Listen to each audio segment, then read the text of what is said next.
Having established that this cloth wrapped a body, we shall now ask if there is any evidence that the body in question is that of Jesus.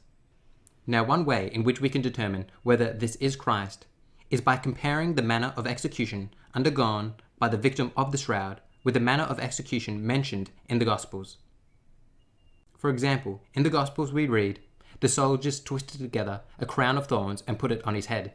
If we now turn to how the shroud was described in a scientific journal, we read that the shroud is an image of a man who suffered physical trauma in a manner consistent with crucifixion, after being beaten, scourged, and crowned with thorns. We must also remember that placing a crown of thorns on a victim of crucifixion was not standard practice, but was uniquely done for Christ due to the claim that he was the King of the Jews. We also read in the Gospels that one of the soldiers pierced his side with a spear, and immediately blood and water came out. This side wound also corresponds to what we see in the shroud. To find further evidence, we can ask whether the manner of burial described in the Gospel matches that of the shroud. In the Gospel of John, we read, "Then Peter came following him, and went into the tomb. He saw the linen cloth lying there, and the face cloth which had been on Jesus' head, not lying with the linen cloths, but folded up in a place by itself." Here we note that not only is there a mention of cloth that wrapped the body, but also one that was placed over the head. Many researchers believe that this face cloth is an ancient cloth called the Sudarium of Oviedo. And interestingly, this cloth bears striking similarities with the shroud.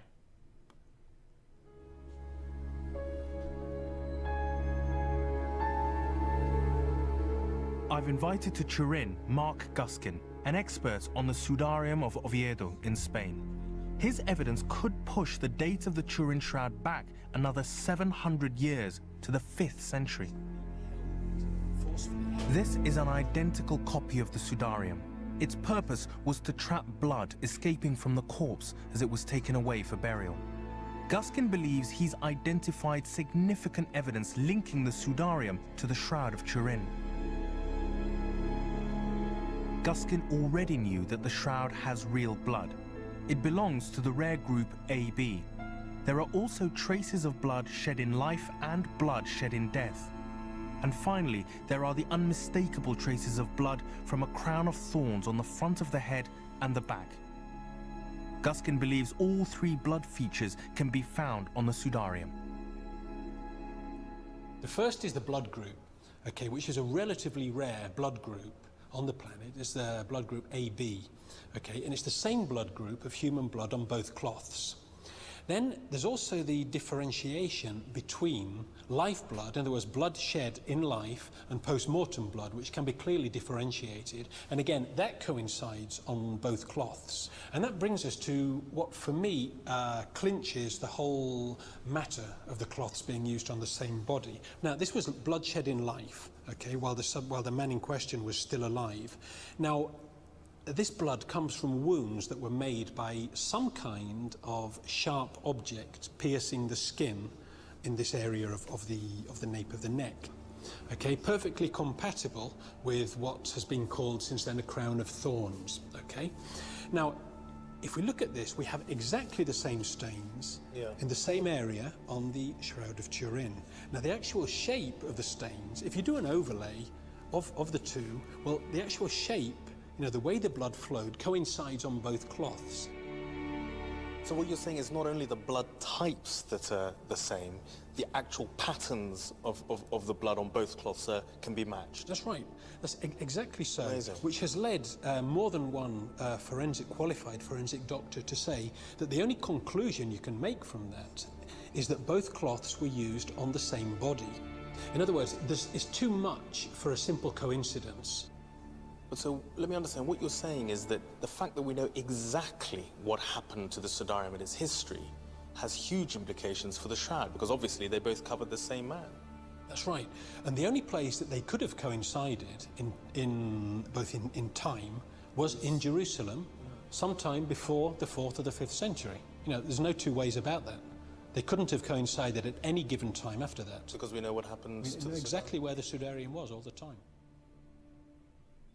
To further validate that this is the shroud that wrapped the body of Christ, we can ask, is there any evidence that locates the shroud in the general area in which we know that Christ died? Interestingly enough, researchers have discovered limestone on the shroud that matches limestone from Jerusalem. One researcher states, only limestone samples taken from the Jerusalem tomb match the limestone on the shroud.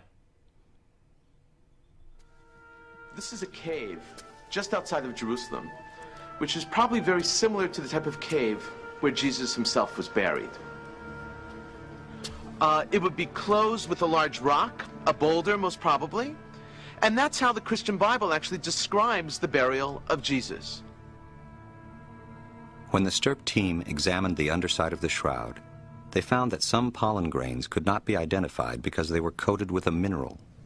This mineral was subsequently analyzed and traced. And investigating the mineral, they discovered that it was a limestone of sorts. A limestone very, very rare and indigenous to an area outside of Jerusalem. To finally validate whether or not the shroud wrapped Christ, we can ask whether the shroud has correctly displayed a 1st century Roman crucifixion, which we know that Christ underwent.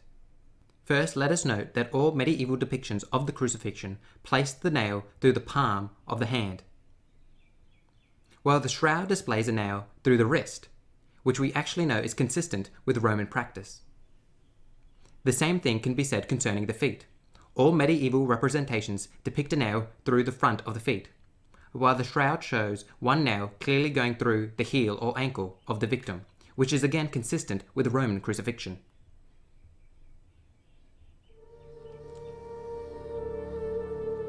But perhaps the most direct evidence linking the Shroud of Turin to the time of Jesus is an archaeological find made in Jerusalem itself. I've come to the Israel Museum to hear about a discovery made in 1968. Archaeologists unearthed the remains of a victim of Roman crucifixion dating from the time of Jesus. The relevant find was a single heel bone which challenged the way we imagined crucifixion, and the museum has agreed to let me see it. Now, what Ellie has just handed to me is the only evidence that we have of the victim of a crucifixion. The key thing is that this nail did not go through the front of the foot, but through the side of the heel. Grooves on the victim's ulnar bone also show that he was nailed through the wrists. These finds overturn the convention that Jesus was nailed through the front of the feet and his palms. And so they're a benchmark for the true age of the shroud. Crucifixion disappeared along with the Roman Empire. Later artists showed the nails going through the front of the feet and the palms. I would expect a medieval forger to have followed the same convention. But if the method of crucifixion is distinctly Roman, then it's more likely to be from the time of Jesus. I've asked two specialists, Peter Dean, a forensic medical examiner, and Dr. Neil Svensson, an expert on the shroud, to assess whether the type of crucifixion represented on the image conforms to Christian iconography or to Roman methods of execution. In this area, there are the wounds you would expect to find from the descriptions in the Gospels. The scourging, for example.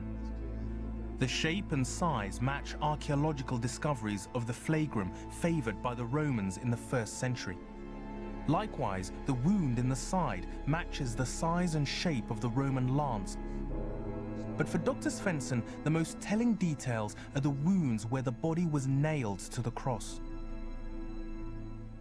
a Roman crucifixion began with fixing the arms at the crossbeam, called patibulum. And if we look at the man in the shroud, we see here at the wrists a big wound with blood rivulets in two directions. It's interesting because I suppose when one thinks of the normal pictures and representations, one, I suppose, is used to seeing pictures of a a nail through the palm itself, but here we're actually looking at the back surface of the wrist rather than the palm. It's possible, and yes. you get much more support if you're going through the bony structures of the wrist rather than, say, soft tissue in the palm, which may not be sufficiently capable of bearing weight. The wounds on the feet also confirm that this was a Roman crucifixion. The Romans crucified their victims by nailing them through the heel. And this man was pierced by the heel because we see a large outflow of blood from here. The bloodstains on the shroud are consistent with this practical way of nailing, the way we now know to be the Roman way. So no one has yet worked out how the image was formed. And there's evidence that places the shroud earlier in time.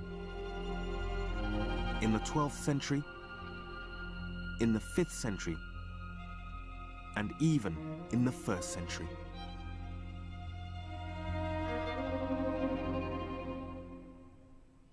Therefore, as we return to our criteria, we can address who was wrapped in the shroud.